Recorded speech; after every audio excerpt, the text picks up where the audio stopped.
All right, welcome back to the Range Minded Podcast. Can you believe we are on episode 246? That is absolutely crazy. And in this episode, we're going to be talking about a few things. A few things have been kind of bugging me actually lately.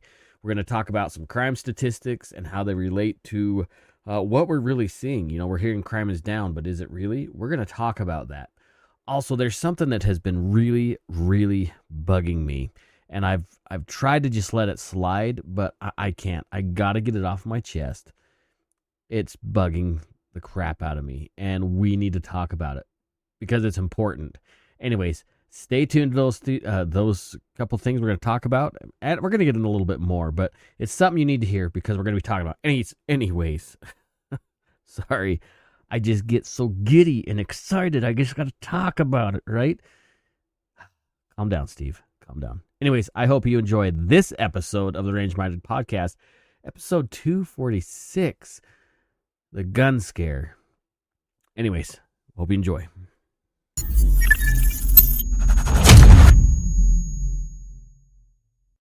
All right, welcome back to the Range Minded Podcast. I'm guessing you guys have heard that crime is going down. Right? Crime is going down. Things are getting so much better in the U.S. You need to just calm down. Okay, there's something really bugging me. Hold on.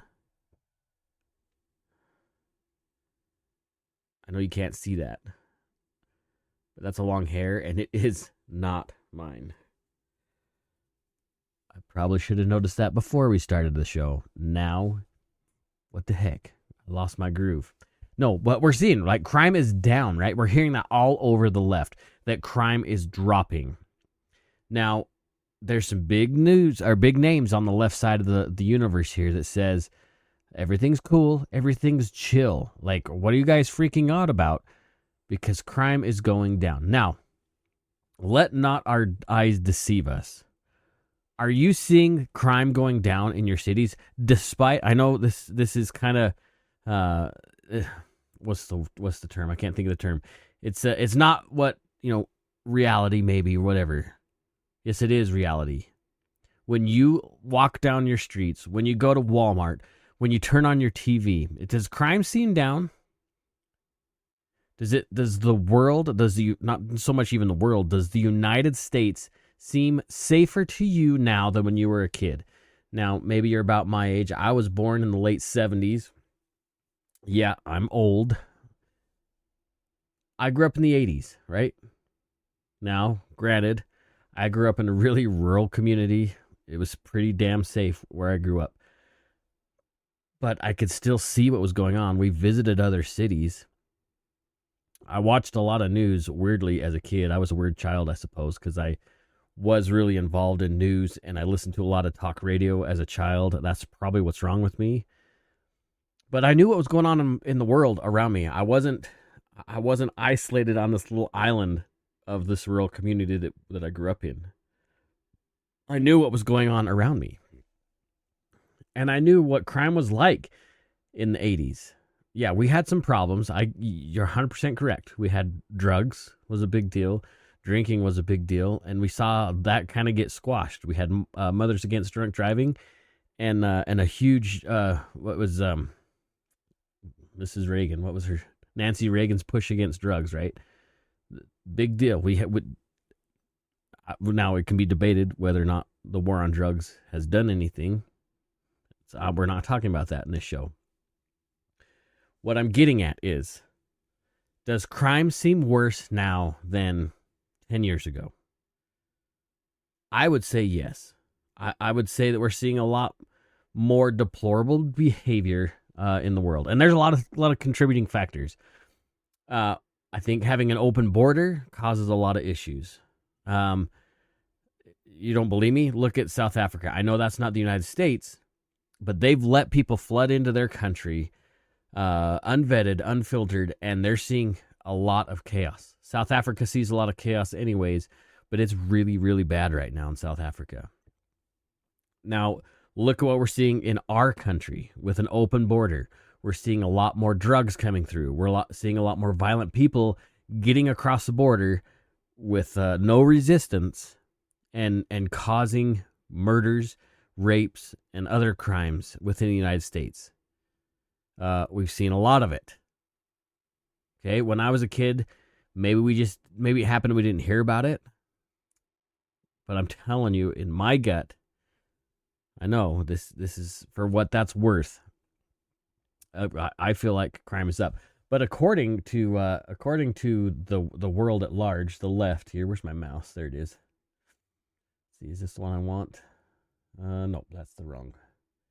Let's go here. Oh yeah, okay, here we go. So, it's like I've never used this computer program before. Sorry about that. All right, so this is from the Crime Prevention Research Center. It's super handy to have around. Let me do this here, because why do we have... I deleted my camera. That's great. So, all right. And sorry if I sniffle and I sound a little congested. My allergies, it's pretty early in the year, but my allergies are kicking my butt. So you're going to hear me sniffle and probably sneeze. I can feel a sneeze coming on. As soon as I talk about it, it gets worse. Anyway, let's talk about how crime is being reported in the United States. Now, check this story out. Let me expand this a little bit so it's not so... Good quality entertainment right here where you see me playing with the screen here. All right, so this is, again, from the Crime Prevention Research Center. I think John Lott, this might be his personal report, but let's check it out. So, we're talking about crime. It's gone down. Your cities are safe. Your cities are 100% safe. But there's a problem. There's a problem with this. Check this out. So this is most recent, is up to 2022. Now this came out the 18th of June. That's this just a few days ago of this year. You can't see my mouse on your screen. So anyway, so here's the problem. Check this out. In 2022, now the FBI changed how they wanted data brought to them and presented them for violent crime or crime in general. They changed that criteria. So there's a lot of agencies that changed how they presented that data to the FBI, or maybe, as you'll see in this report, did not get reported at all. So look at this. Just bar graph kind of says it all in this report. That very first bar, 44% of agencies participated. 44%. Now, is that all agencies across the United States reporting crime? Doesn't sound like it. 24% participated partially in the data given to the FBI, but there was 32% that didn't jump in at all. But crime's down, right? Of course the stats are going down if 32% aren't even reporting. I'm going to link this. Hopefully I can remember to link this in the show notes. This is a big deal. This is a big deal because your lying eyes are not deceiving you. They're not lying to you. Our streets are not safer. I watched this. I know you guys know who Jon Stewart is from whatever, Comedy Central. I used to like Jon Stewart as a kid. I think he's a pretty talented guy. His political views just suck, in my opinion. He's so snarky. That's why I have, maybe because I was young and immature, that's why I enjoyed it. But now I just have a hard time watching his stuff. But he was talking about how crime's gone down, while in the background in that top quarter, there's these street vigilantes doing donuts. But crime has gone down. Has it? Look at these agencies that didn't report or partially reported. This is a big deal. It's a big deal. We'll just kind of skim through this data. I want to try and keep this show a little bit shorter than normal. Mostly because it's after midnight while I'm recording this, and I need to get a show out to you guys. I will talk about why the show's later this week than normal. Excuse me for a second. Told you. Allergies are kicking my butt. All right, look at this. New York in 22 and 21, very top. They didn't participate in giving the FBI any statistics. LA, nah, we won't worry about that. Chicago, the first 7 months were reported in 21, but they did participate in 22, so that's helpful. Houston, they did full. Phoenix, They didn't really worry about participating in the survey. Let's see, Philly, the first year of 21, they reported some of it. They did in 22. Look at this. New York didn't report something. Miami-Dade, they kind of did. Fairfax, Virginia, they did 11 of their 12 months in 21, but they did in 22. New York, nah. That Nassau County, nah. It's not. Nah. Let's not report that. We don't want to talk about it. Montgomery, they reported for 2 months in 22. San Jose, nah. Wow, we don't want to talk about the crime. Hillsborough, Florida, no, not so much. Okay, so there's a lot of these counties that just didn't participate. Didn't participate at all. No wonder crime looks like it's down. We know crime is not down. We see it on the news.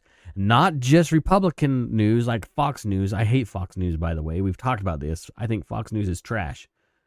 But it doesn't matter what channel you watch. CNN will show you all sorts of violent crimes taking place across the country while peeing on your leg and saying violent crime is down. You can't have your cake and eat it too. Seriously, folks? And then they have the audacity to spew out, gun crime is at the highest it's ever been. We've had 3,000 mass shootings this year. I know, that's hyperbole. That's the word I was trying to look for earlier. I couldn't think of it. That's not what they're saying. But you get what I'm relaying across to you. They exaggerate certain things while they underestimate or underreport other things. It's an agenda. And Fox News does it too. Maybe just the other way around. Quit relying on these sources. Don't even take my word for it. Do your own research. You know how long it took me to dig this stuff up? Do your own research. Don't trust me. Don't trust any of the media. Definitely don't trust X or Twitter, whatever you want to call it, or Instagram or TikTok. Don't trust any of those people. Do your own homework. Okay? If you don't know how to use Google, like apparently 99% of news organizations these days don't know how to Google things. Not that Google is the perfect resource, but at least it gives you an idea of where to start and start to dig deeper and deeper. I need to slow down. I'm sorry. I get kind of wind up about this stuff because it just drives me crazy. 24% never participated at all. Or partially reported. 32% of agencies did not report violent crime to the FBI to go into their crime reporting for the year. 22 is the most up-to-date stuff they have right now on the FBI stuff. Unreported. Yeah, crime's down. Crime's down a lot, you guys. So just take another poke and just maybe turn on View reruns and everything's fine. Don't buy it. Don't buy it. And then again, so back to that Jon Stewart thing. Maybe I'll play some of it. I just don't want to. He talks about the same thing. Well, if it wasn't for the Republicans flooding our communities with guns, there wouldn't be any gun crime. Okay, first of all, you can't have your cake and eat it too. Either crime is really high and everything's bad, or crime is down and everything's good. You can't say everything's hunky-dory, even though we've got criminals coming across the southern border, murdering, raping, and doing other things, bringing drugs, and people we don't even know, things that may not have happened yet, that will happen at some point. We won't talk about those. But gun crime, oh my hell, it is crazy out of control. And the bullshit that they tell you is that, well, if it wasn't for those damn Republican cities, Republican-ran states that just flood our communities with guns. Should we talk about that for a second? I know we've talked about this before. This actually might be a really fast show with the way I'm so wound up. Check this out. All right. Oh, shoot. That's not the one I wanted. It is this one. Boom. You got to see my browser. Oh, good thing I'm incognito, right? Check this out. Okay, this is, again, I didn't just spend time on one website. I had to look for this information that happened to bring me to the Crime Prevention Research Center. Okay. By the way, fantastic website. You get a lot of information on there. This is by Mr. John Lott, who is pretty damn smart. Okay, so you're going to hear from these anti-gunners, first of all, that gun crime is out of control. But crime is down. Whatever. How are we getting this? How it's so absolutely frustrating. It's just so frustrating. Okay, like I said, they're going to tell you that the reason why gun crime is so high across the entire United States is because things like the bump stock ban got overturned. The shoulder arm brace thing is changed. That damn Supreme Court is just letting two-way people go crazy, killing people, right? That's the narrative that's floating around. Here's the thing. Check this out. Let me transition back. Oh, boy, that didn't sound. Let me move back to the slide where you can see what's going on. It's called a transition. Just leave me alone. It's late. Oh, check this out. Well, let me move this so you can see a little better. Oh, well, would you just look at it? Okay, so John Lott went to great lengths, so I didn't have to do a lot of research. Again, I'm telling you, don't trust me, but I am trusting John Lott because I've seen a lot of his data, and it's pretty sound. Okay, check this out. This is quite an interesting PDF that he came out with. Okay, the thing's called "Murders in the U.S. are very concentrated." Very concentrated, and they're becoming even more so. Okay, that's kind of an erroneous claim, right? Because we're told that crime is down, dude. Like, chill. But gun crime is really, really high. But crime is down, so just relax. By the way, have you seen pictures of like almost every major California street?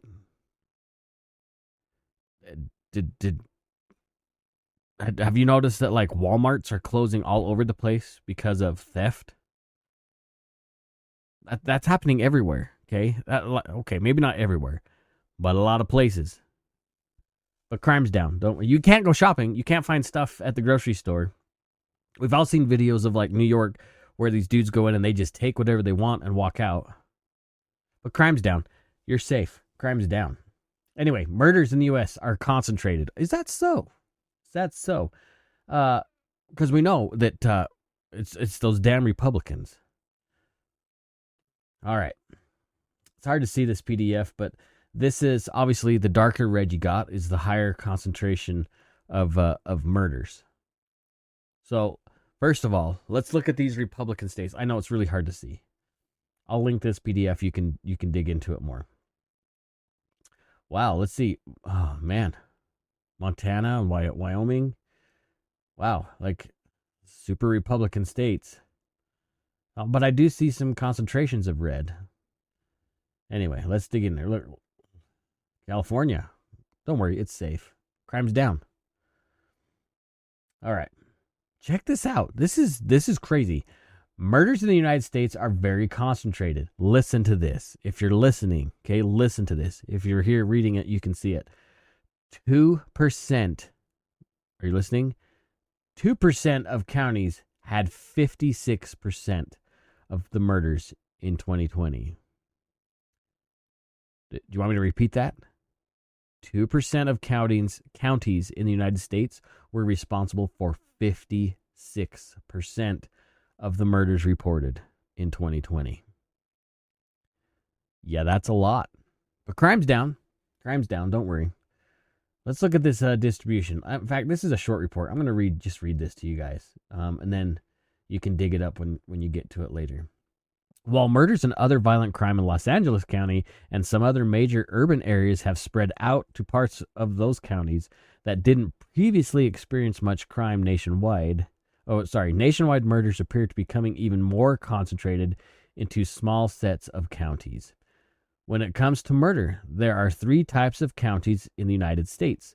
Most counties experience no murders, a small set where there are a few murders, and then a tiny set of the counties where murders are very common. In 2020, 52% of counties with 10% of the population had no murders. 68% of the counties had no murders, had no more than one murder, and about 18% of the population. These counties account for only 2.6% of all murders in the country. The worst 1% of counties, the worst 1% of counties, and then parentheses, the worst 31 counties, have 21% of the population and 42% of the murders. Good grief. The worst 2% of counties, 62 counties, contain 31% of the population and 56% of the murders.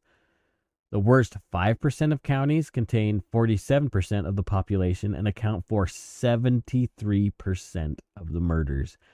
But even within those counties, the murders are very heavily concentrated to small areas. This concentration of murders is the highest in over a decade. Crime's down, though. Between 2010 and 2014, the percentage of murders in the worst 5% of counties fell from 71 to 69%. But between 2014 and 2020, they had consistently climbed back to 4 percentage points. So murders were even more concentrated than 2010. The 1% of the worst counties drove that increase. The share of murders in these worst counties rose over this period, but there were no change in these counties' populations. So what you need me to translate?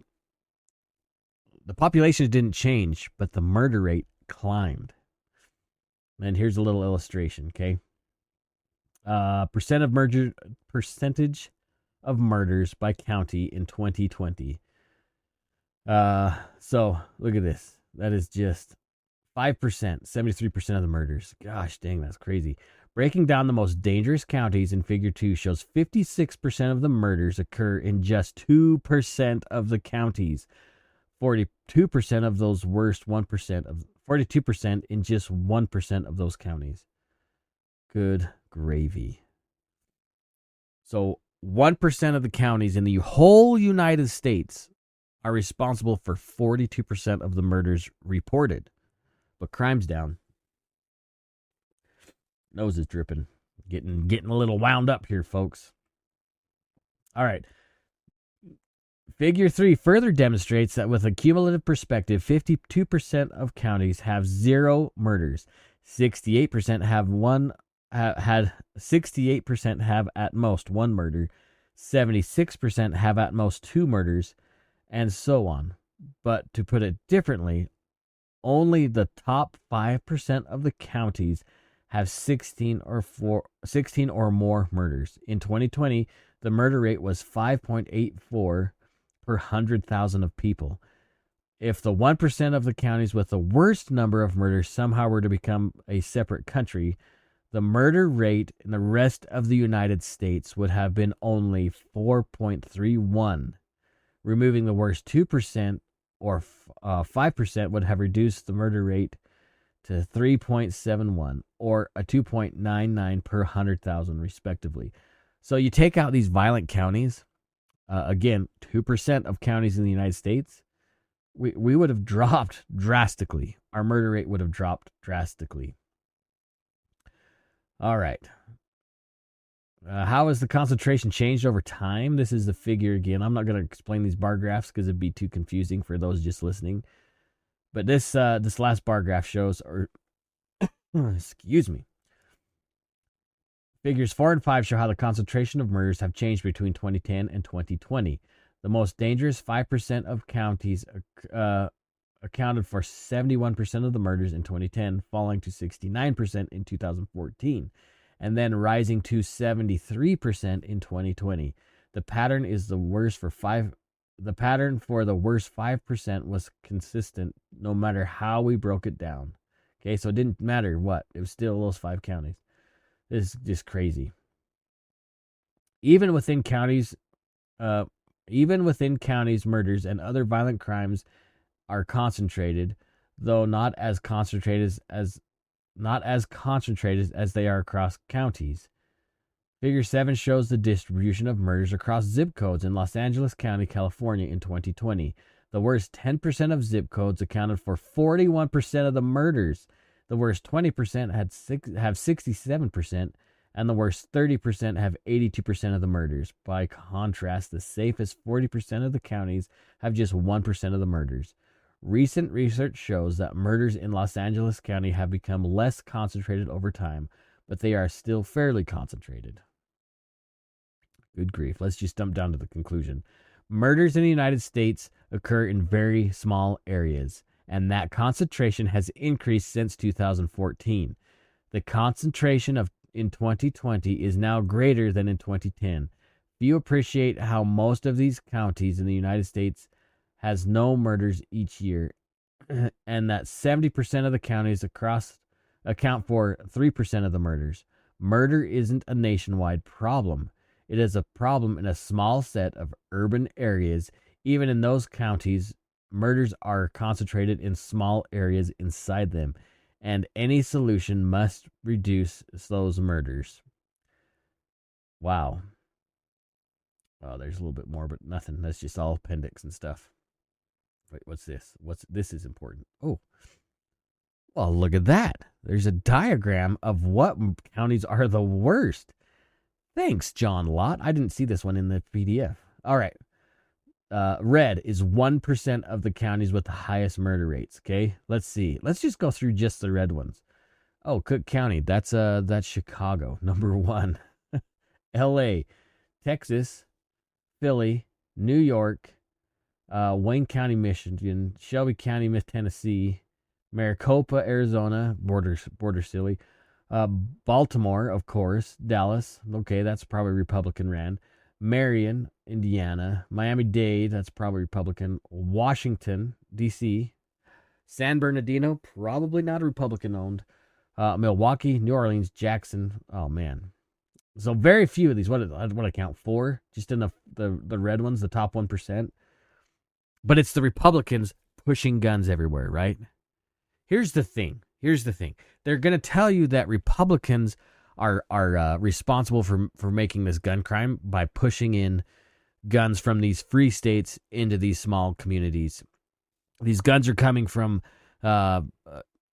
gun-free states, right? Chicago always says, oh, well, if it wasn't for Iowa or whatever state where the gun laws are lax, we wouldn't have this issue. Okay, here's the thing. If the gun laws are saving lives in your community, let's just take Chicago for an example again. Some of the worst gun laws in the country, or among the worst in the country, yet their murder rates are extremely high. Well, why isn't it that high in states where these guns are coming from? If it's a gun issue, wouldn't you think that the most conservative gun states, like I'm in Idaho, I think we're 2 or 3 in gun ownership per capita, we should be like empty because our gun laws are so lax. There should be no people living in Idaho. It doesn't make sense logically. If these guns are flooding in from other states into these communities, by the way, deep urban communities, gang violence, black on black crime is by far the worst. Sorry, that's not racist. That's reality. Look it up for yourself. Don't believe me. Look it up. You tell me that black on black gang related crime is not the number 1 killer right now. We just looked through a survey that talked about urban areas are the highest concentration of murders in the United States. Very small segments of these counties, 2%, responsible for 56% of the murders. Chicago, Los Angeles, D.C., Baltimore. These all have high concentration of gun laws, yet high concentration of violence. But crime's down. Something doesn't add up, guys. Like, why does this not add up? You can't have it both ways.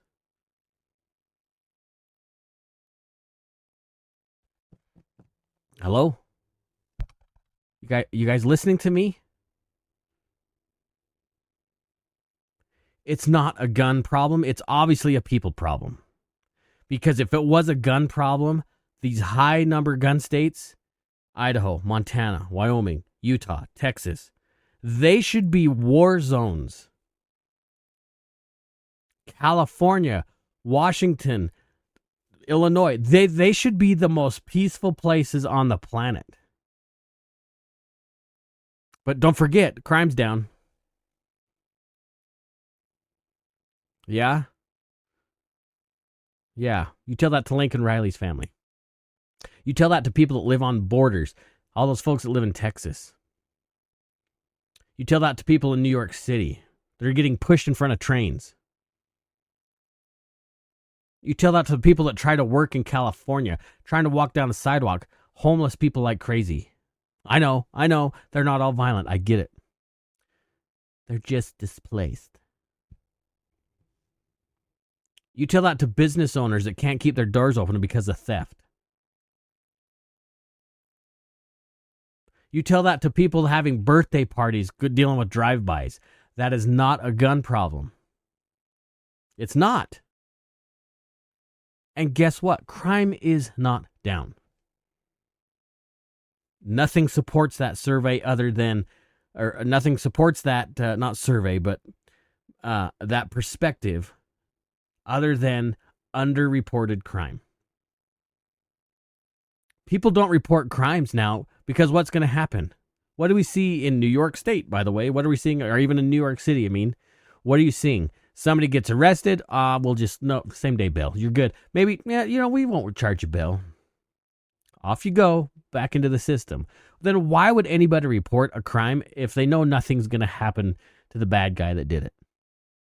What's the point? There is no point. Crime is underreported. It's not going down. It's not rocket surgery, you guys. It's pretty damn simple. By the way, gun laws are racist. They always have been. Oh, yeah. Well, yeah. Gun control has been a racist issue from the beginning.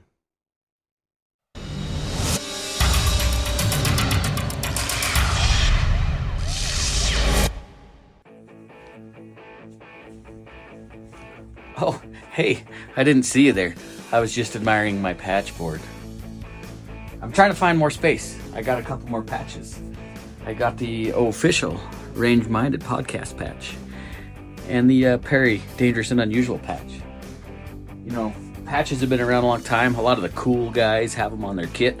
I'm neither cool nor high speed, so I just use a patch board.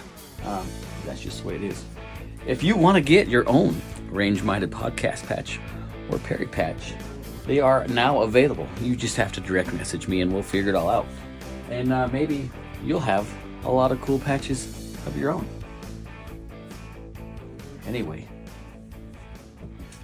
there's a new home for them. Get yours today.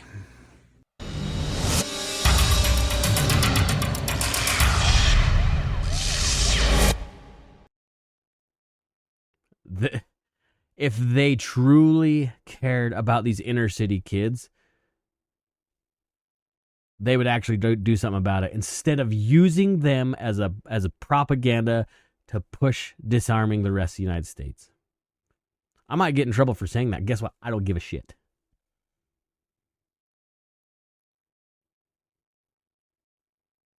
If they cared about the black community, they'd actually do something about it instead of spitting out, there's this many deaths today.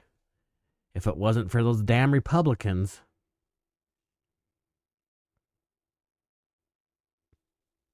It drives me crazy. I can tell I'm a little annoyed about this. By the way, guns save more lives than they take in the United States every day. We've talked about more than once, and we'll talk about it again and again and again. There's somewhere around 1,500 to 3,000 lives saved every day in the United States. That data used to be available on the CDC's website, but they took it down because it didn't fit a narrative. I think I still have that report saved on a different computer. I gotta go dig it up. Guess what? John Lott, we just looked at his information. He looked at that too. He said, I don't believe that. That's way too high. He found out it was actually higher. Look it up. Look up defensive gun use. You might be surprised. But crime's down. All right. Let's talk about something that's been, I was going to say that's been really bugging me. You guys are probably watching like, dude, you've been annoyed this entire episode. You're right. I have been. Because stupid people exist. And here's the problem. Stupid people exist inside the 2A community. That's probably not fair. I mean, yes, they do exist. I mean, look at me. I'm here. I have a big problem with the 2A community. And I was going to let this slide. This happened several weeks ago. Not to me. I'm not going to tell you who these people are. But I'm going to give you some inside baseball on the 2A community. Now, I'm not super cool. I don't have a big channel. I don't make any money. That's not true. I made 5 cents on Rumble over the last, since the year started. 5 cents. So, hey, I guess I'm a shill. But there's a big problem in the 2A community. And I hope somebody other than me that produces content that is pro 2A is going to hear me. Not just hear me, but listen to me. There is a major, major issue in the 2A community. And we have to fix it. It drives me absolutely insane. A few weeks ago, there was I got to be careful because if I start talking about what this whole ordeal was about, you're going to just do some easy research on YouTube and you're going to find out who these two people are. Let's just say there are two people with much bigger channels than I have that had a debate on some issues within the 2A community. Just two perspectives of the exact same side of the coin. And it got super heated. The debate was completely worthless.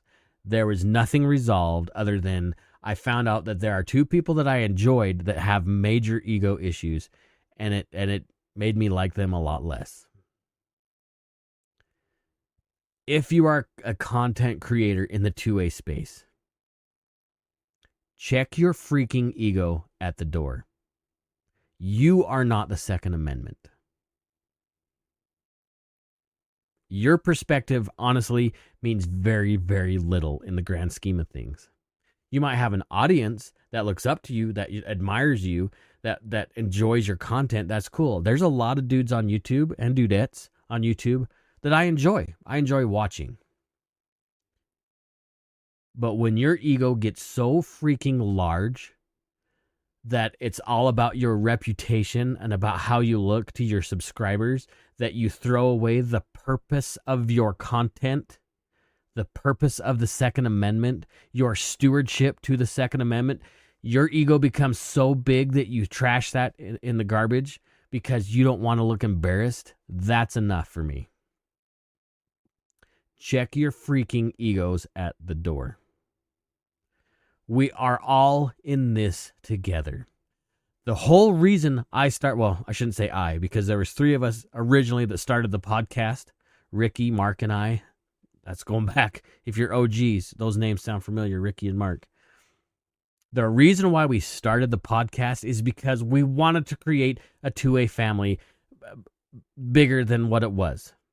Our goal was to create stewards of the Second Amendment. I don't pretend I'm some super cool guy. I'm not. I am a normal American that has 2 jobs, trying to survive, but crime's down, by the way, so that's good.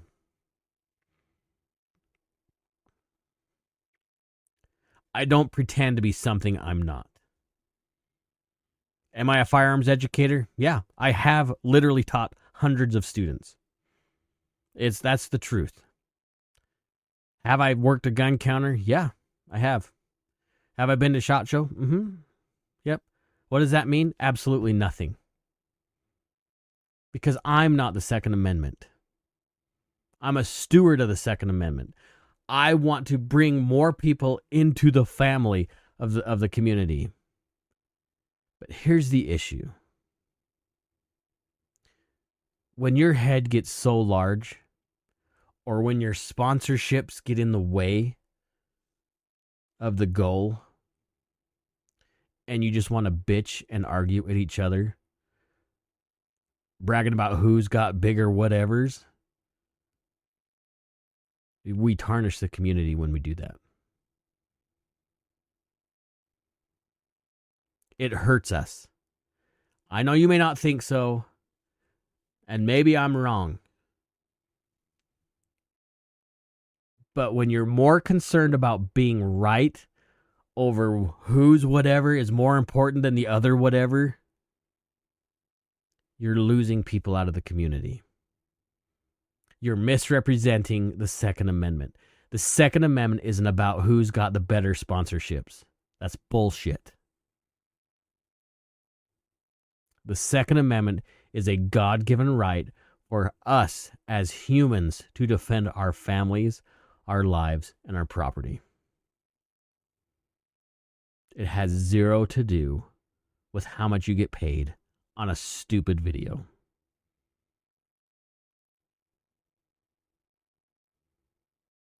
Do you hear me? Are you listening?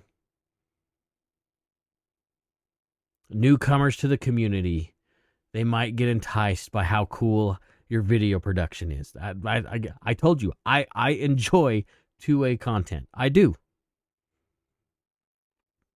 You know what I do when I get to the sponsor portion of the videos? I fast forward them because I don't care about whatever percentage off I don't care. When we start backbiting and arguing and comparing dick sizes, we lose people out of the community. Just say, hey, you know what? I agree to disagree, and done, over with. All that energy wasted when we argue with each other over whatever stupid stuff, all that energy is wasted. Put that passion in a video. Take somebody to the range. Talk about how important it is to follow what's going on in the world. Instead of wasting 2 hours. And I know these people aren't going to see this video. It'd be awesome if they did.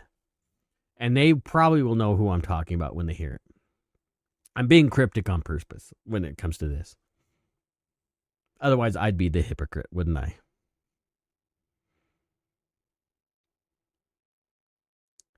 Our job is to increase the fold of the Second Amendment.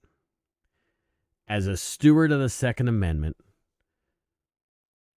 we want to help people see the importance of safe use and storage and the joy firearms bring. Along with that, we teach them the importance of understanding the Second Amendment, all the amendments. We teach them the importance of being a good citizen in the United States, being a good neighbor, being a good friend, dad, mom, whatever. Not to bring negativity to the we're already fighting for our rights as it is. So bitching and moaning to each other about sponsorships is stupid. And it shows me where your priorities, like the category of priorities, your totem pole of priorities is. Check yourselves, people. Check yourselves. It's a waste of freaking time. Do I want my voice to be heard? Yeah, I do. I do want my voice to be heard because I feel like I have something to say. I feel like there's somebody out there, even if it's one person I can save from the far left. That's one person. That's one person I can bring into the fold. I sound like a preacher, don't I? I should say family. One person to the 2A family. We're struggling as it is. We're struggling as it is. So quit it. Quit fighting with each other. In fact, do the exact opposite. You got a network. You got to reach out. You got to help each other. This is so stupid. You got to help each other out. It's not rocket science, people. Like, it's not rocket science. Okay, I'm done ranting about that. I'm done ranting about other people's content. Maybe I'm the hypocrite now. I don't know. I'm going to sound like a hypocrite by the end of the show because I'm going to ask you, if you like what you hear, please like, share, comment, whatever. But if you do like what you hear, please like, share, comment, and subscribe. Again, I don't make any money off this other than the 5 cents I've made off of Rumble. It's 5 cents. What the heck? But that being said, boy, now I'm going to turn into the biggest asshole ever. If you want to buy some swag, it does help the show. I do not have any sponsors. Like, I don't make any money off of anything. I've tried. I'm not cool enough. I've tried. So, in the meantime, I'm just going to share my content. You can help me. Well, I don't care. No, don't buy a patch. I don't care. That's not what it's at. I'm not here to sell patches. I'm here to share my love and desire for freedom. That's it. What do you want from me? Also, I haven't talked about my friend Dexter Taylor for a while. I think it's important that we share that. I'll drop in Dexter Taylor's Give Send Go. He's in I don't remember. He's in a max. He's a max security prison in New York. This guy did not commit a violent crime. If you don't understand what happened to Dexter Taylor, look at one of the previous episodes I talked about him. I dedicated an episode to Dexter. Dexter is a friend of mine. I'm not making that shit up. He really is a friend of mine. I haven't met him personally, but we've talked a lot online and stuff. I consider him a friend. And he is a political prisoner because of the state of New York. But crime's down in New York, just so you know. They'll persecute and prosecute, well, in this case, persecute. They'll prosecute a guy for not filing paperwork and having a scary ghost gun that never was fired, that never left his house. They'll throw the book at him. But when there's an illegal that commits crime over and over and over again, nah, it's not worth it. It's not worth it. Wake up, folks. Wake up.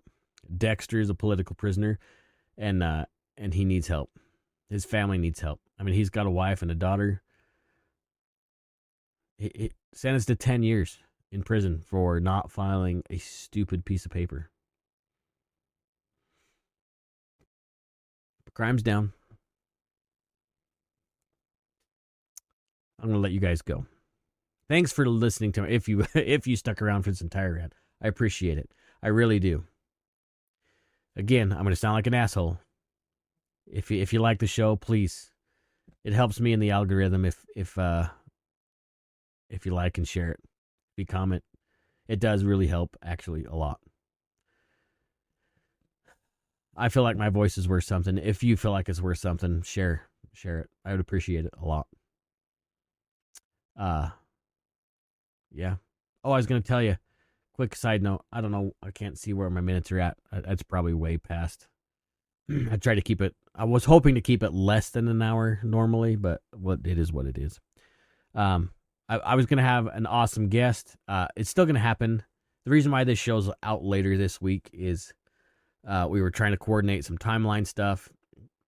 It just didn't work out. I'm going to save out like what he does and who he is for the episode, but his work got in the way, and so our timelines didn't match up. So that's why the show's later this week than normal. So there you go. But he's going to be on soon. It's going to be a rad episode. It's going to be something completely different than what you might expect. It is 2A related, but it's going to be something. It's going to challenge your thoughts. It's going to challenge your understanding of self-defense. It is going to be a rad episode, and it's going to be an important episode. I want you to be there for it, and we'll get there. We'll get there. You're going to like it. Anyways, I appreciate you guys a ton, more than you know. You tolerate my rants. So, hey, my wife doesn't listen to me, so Why not? Why not have you guys tune in? That'd be great. Anyways, appreciate you guys. If you want a patch, I know that makes me the asshole because I'm shilling for myself. If you want a patch, I had some problems with getting patches out. I have patches. Look, I got a whole box of them right here. There's a whole box of them. I just spilled some stuff. That's cool. If you want a patch, just jump on Twitter or Instagram or any of the socials. Range Minded Podcast on any of those. Just DM me. We'll figure it out. I don't have a way to sell them on my website yet because I'm retarded. I can't say that. I guess I'm delayed, mentally delayed. It's just what it is. We'll figure it out. Anyways, DM me if you want a patch. We'll figure it out. All right, go to bed, you guys. It's late for me. I need to go to bed. And so do you. Peace out. Love you guys. See you on the next episode.